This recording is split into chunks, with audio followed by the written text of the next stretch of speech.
Hey everybody, welcome back. My name is Ilse Zamarripa and this is the Worldspace. I want to start this video by telling you that I really didn't feel like making this video.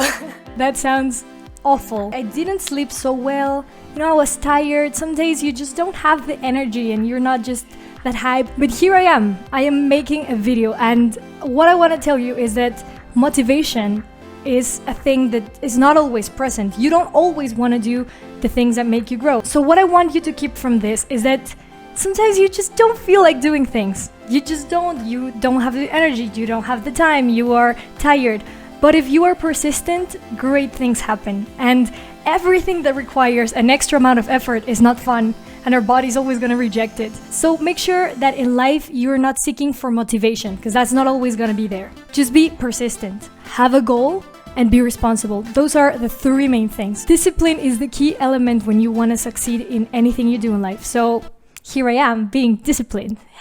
These chemical things happen in every single one of our bodies. Since everybody is fighting their own internal struggle, just always be nice to everybody. You don't know what's going on inside their minds. Just always be kind, always be willing. Now let's jump into the topic: how to make a perfect feature film demo reel that stands out. And it can be for films or even for TV. If you're interested in knowing more information about this topic, check out my Patreon. You can subscribe for as little as $5. To the first 10 VIP and Platinum Worldspacers, I will give a personal feedback session on your demo reel. First of all, recruiters want to see acting pieces, dialogue pieces. They do want to see if you can portray real emotions, that's obvious. So a lot of common mistakes that I see people make are that maybe they have like a very nice performance, but they chose a dialogue that you can barely understand. Maybe in the dialogue there's a lot of background noise. Make sure that if you're gonna commit to animating something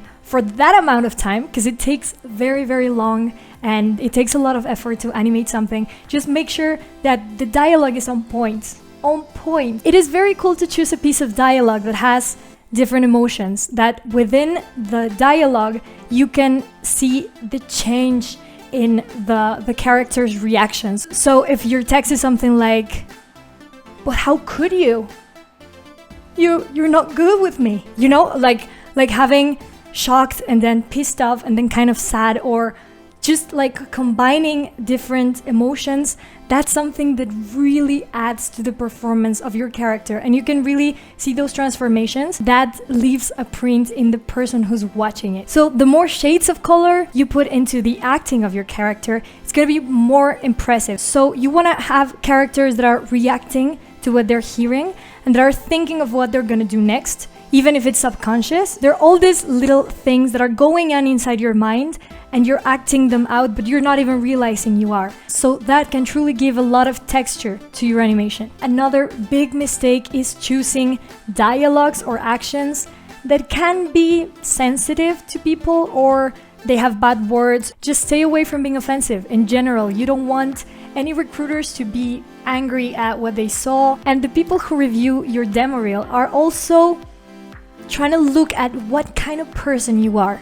Who are you in your core? They are trying to understand which kind of personality you have. So don't give them reasons to think you are not a good candidate to be in the studio, or you're maybe not someone so comfortable to work around with. So with your demo reel, you're kind of also letting them know which kind of person you are before they even interview you. Another thing that's very important is to have variety. Male characters, female characters, if you have animals, if you have old people, young people. Really good, really good, really good. Another problem that I see all the time is that people choose very, very, very long dialogues.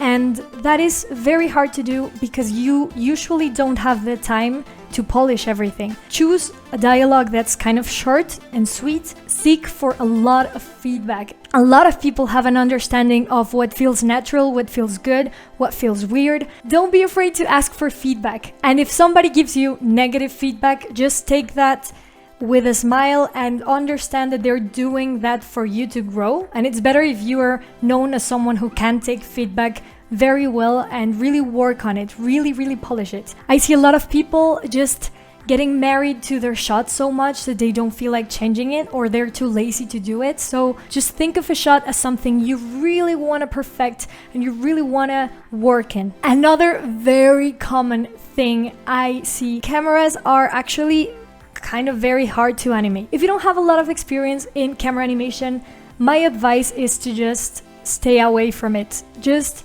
have a camera that's barely moving, if not moving at all. The worst thing you can have is a camera that's not moving properly, because that will distract from the animation. That will look like you're kind of hiding something of your animation. Just people who have this crazy zooms or that move the camera in a splined way, so you have kind of the acceleration of the camera. That looks awful. So if you don't have a lot of experience animating cameras, just keep that camera still. That brings me to another tip, which is to choose relevant framings and composition. But look at the way, for example, right now I'm talking to you. I always try to keep a little bit of air between my head and the end of the frame. I always try to keep a little bit of distance here.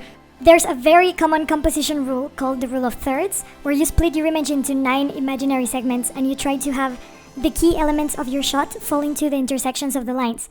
Here, for example, my face is in one of the red spots, my body in another, and the microphone in another. I always try that you can see my hands when I'm gesturing. I like that I'm closer to the foreground than the background. I have a little bit of rim light here. I have another light in front of me. Composition and framing are very, very important for your job to look very professional and very appealing to the eye. Make sure you have your camera angle and your composition solved as much as you can before you start shooting your reference. And that's obviously because you want to have a reference that looks very similar to what you're gonna have in the end, because that will help you animate. Make sure you pay close attention. Make sure you pay So shoot your reference as close as your final framing as possible. And again, if you want to go for music, just choose something that's very soft. Can you hear the music of this video? There's always music in the background of my videos, but I try to keep it really low so it's not something that's just annoying you. Take into account that if you hear a video out of speakers and if you hear it out of earphones, that's gonna be a very, very different output. But sometimes you think the music sounds good, but when you hear it in another device, the music is super loud. So just make sure to regulate those levels nicely. And obviously, if you have dialogue, you want to keep that volume down, maybe pause the music for some shots. So in general, just put a lot of attention in the quality of your audio. Here in the bottom, write everything you did. You don't want to take credit for other people's work. The industry is very tiny and people will find out, so just be very careful and very honest. Always have an intro with your name, your email, and if you can have your phone number, any other social media, that's appreciated. You can always experiment, add uncommon ideas, and try to spice things up. Recruiters have to look at hundreds of videos a day. Just be mindful about it and think, what can I do to make my demo reel look different? Just think what in my demo reel is really standing out. Choose funny topics, weird topics, insane things. Just have fun. You can even record your own piece of dialogue. And last but not least, I have heard in conventions constantly that recruiters want to see body performances as well as acting. So make sure that if your character's speaking, they're not just sitting like I am and they're just like framed like this. Yeah, you can have that in one shot, but they really want to see if you can have, you know, body mechanics involved. Again, recruiters want to see if you can make characters move. Besides acting and facial expression, they really want to see if you can portray the weight and the movements of the body. So bear in mind that you can have extreme close-ups, medium shots, American, full body performances. So just give contrast to every single one of your pieces and prove that you can move that character nicely. If you're interested in knowing more information about this topic, check out my Patreon. You can subscribe for as little as $5. To the first 10 VIP and Platinum Worldspacers, I will give a personal feedback session on your demo reel. Together, we can make your demo reel shiny. Don't miss this opportunity. I would love to see you in person. We have a new Discord channel. I will leave you the link in the description down below. We can all talk there. I will be answering questions, posting job offers, news about the channel, reference, and many other fun things. Anything you can think of, just let me know. I would be happy to add it. If you like this video, please give it a thumbs up so the algorithm can help me. Also, comment. I always see your comments and I try to respond to every single one of them. And don't forget, Trikingo is a site where you can download many different tools and tutorials. If you are an animator, if you want to learn scripting, if you want to even learn how to make your own video game, it doesn't matter if you're highly experienced or you're new to the industry. There is content for all kinds of CG artists. You can see these tools being used over and over again in the pipelines of the most important studios around the world. My subscribers and I get a 20% discount in any purchase. There's even free stuff to play around with. I will leave you guys a link in the description down below. Make sure to check it out. And look at that! I finished recording the video I didn't feel like doing today. So keep making art, keep inspiring the world, you beautiful artist.